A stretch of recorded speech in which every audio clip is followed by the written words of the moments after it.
Hello, and welcome to The Essential Reads. My name is Isaac, and my goal is to bring to you a bunch of classic audiobooks in an easy and accessible way. We're continuing today with Huckleberry Finn by Mark Twain, and with this book, and like many of the books we read here on this channel, trigger warning. This book contains a lot of words and most definitely slurs that were never really appropriate, but 100% aren't appropriate nowadays. I will be ducking the audio to sort of bleep it, in a sense, but those words, you'll be able to fit them in. So if you do find that sort of thing offensive or triggering, potentially listen to another book. Listen to Frankenstein or Dracula. They're both fantastic if this sort of language is difficult for you. But let's dive in. Huckleberry Finn by Mark Twain. Chapter 5. I'd shut the door too. Then I turned around, and he was there. I used to be scared of him all the time, he tanned me so much. I reckoned I was scared now, too. But in a minute, I see I was mistaken. That is, after the first jolt, as you may say, when my breath was sort of hitched, he'd been so unexpected. But right away after, I see I weren't scared of him worth bothering about. He was most 50, and he looked it. His hair was long and tangled and greasy, and hung down. And you could see his eyes shining through it like he was behind vines. It was all black, no gray. So was his long, mixed-up whiskers. There weren't no color in his face, where his face showed. It was white. Not like another man's white, but a white to make a body sick. A white to make a body's flesh crawl. A tree-toad white. A fish-belly white. As for his clothes, just rags. That was all. He had one ankle resting on t'other knee. The boot on that foot was busted, and two of his toes stuck through, and he was working 'em now and then. His hat was laying on the floor, an old black slouch with the top caved in like a lid. I stood, a-looking at him. He sat there, a-looking at me, with his chair tilted back a little. I set the candle down. I noticed the window was up, so he'd climbed in by the shed. He kept a-looking me all over. By and by, he says, "Start your clothes. Very. You think you're a good deal of a big bug, don't you?" "Maybe I am, maybe I ain't," I says. "Don't you give me none of your lip," says he. "You put on considerable many frills since I've been away. I'll take you down a peg before I get done with you. You're educated, too, I say. Can read and write.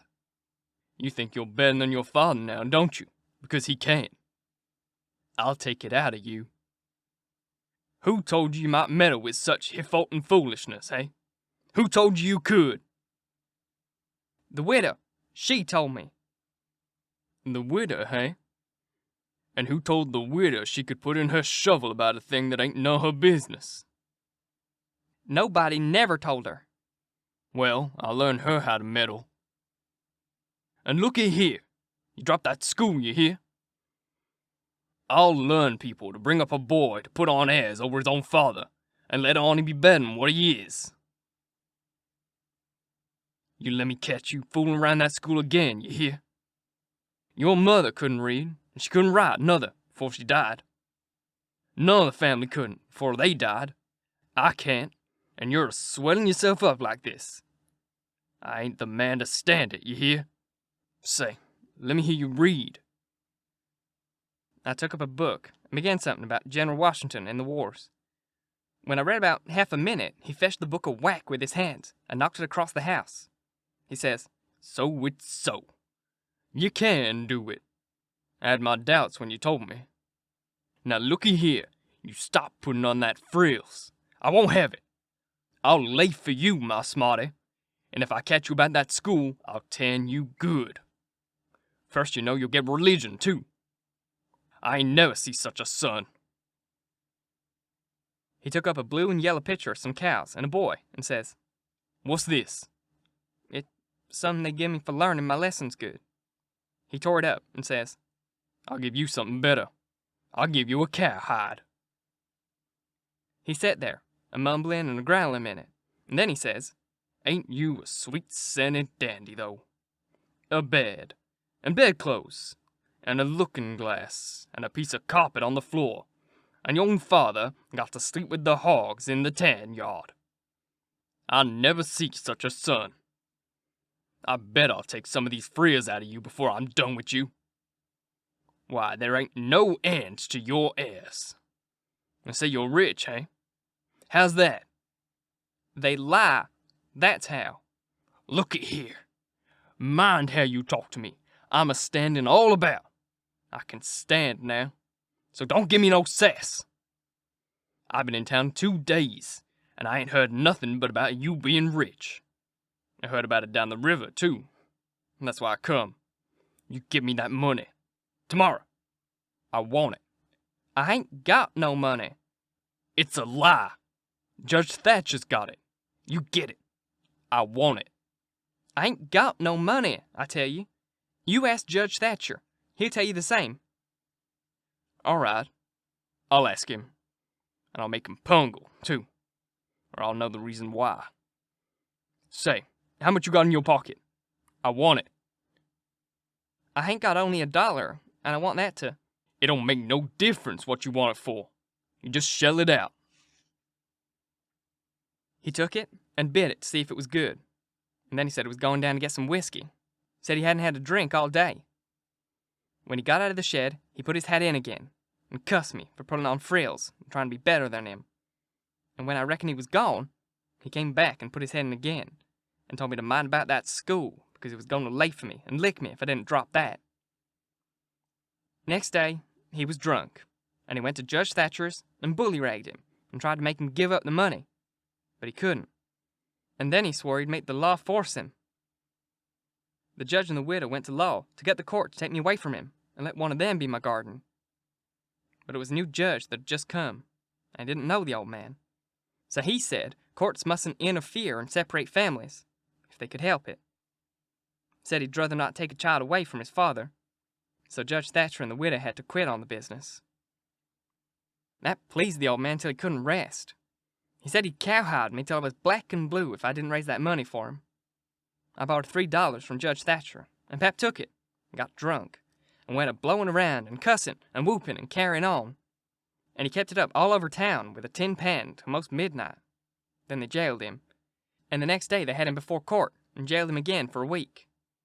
But he said he was satisfied. Said he was boss of his son, and he'd make it warm for him. When he got out, the new judge said he was gonna make a man of him. So he took him to his house and dressed him up clean and nice, and had him to breakfast and dinner and supper with the family, and was just all pie to him, so to speak. And after supper, he talked to him about temperance and such things till the old man cried, and said he'd been a fool and fooled away his life. But now he was going to turn over a new leaf and be a man nobody wouldn't be ashamed of, and he hoped the judge would help him and not look down on him. The judge said he could be hung for them words, so he cried, and his wife cried again. Pap said he'd been a man that had always been misunderstood before, and the judge said he believed it. The old man said that what a man wanted that was down was sympathy, and the judge said it was so they cried again. And when it was bedtime, the old man rose up and held out his hand and says, "Look at it, gentlemen and ladies all. Take a hold of it. Shake it. There's a hand that was the hand of a hog, but it ain't so no more. It's the hand of a man that's started in on a new life and don't die before he'll go back. You mark them words. Don't forget I said them. It's a clean hand now. Shake it. Don't be afeard." So they shook it, one after another, all around, and cried. The judge's wife kissed it. Then the old man signed a pledge, made his mark. The judge said it was the holiest time on record, or something like that. Then they took the old man into a beautiful room, which was a spare room. And in the night sometime, he got powerful thirsty, and clumb out onto the porch roof, and slid down the stanchion, and traded his new coat for a jug of 40 rod, and clumb back again, and had a good old time. And towards daylight, he crawled out again, drunk as a fiddler, and rolled off the porch, and broke his left arm in 2 places, and was almost froze to death when somebody found him after sunup. And when they come back to look at that spare room, they had to take surroundings before they could navigate it. The judge said he felt kind of sore. He said he reckoned a body could reform the old man with a shotgun. Maybe. But he didn't know no other way. Thank you so very much for listening. If you enjoyed, please like, comment, share, all that jazz. And if you really enjoyed, do subscribe because there's more to come. And if you really want to support me, you can join the channel either here on YouTube or on the podcasty platforms where a review would also be really nice. It's like a donation sort of thing. You just give me some support. I don't know. I don't really know how it works, but it would be cool. Once again, thank you very much for listening. And until next time, bye-bye.